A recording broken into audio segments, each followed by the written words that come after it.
Тоа што го изјавив претходно дека не се ни сомнева во изборот на председателката,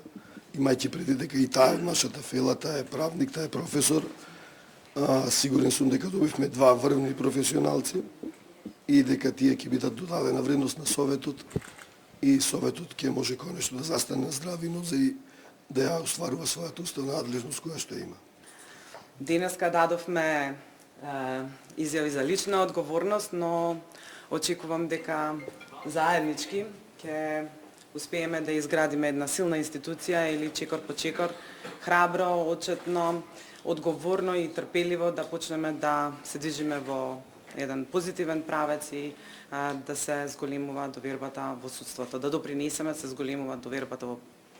правосудството. Време е за интегритет и време е за одговорност и храброст. Сметам дека треба да почнеме да го применуваме новиот закон за судски совет, да ги донесеме подзаконските акти кои што се врзани за новиот закон и од таму натаму да биде добра основа за градење на со нови сили за силна институција.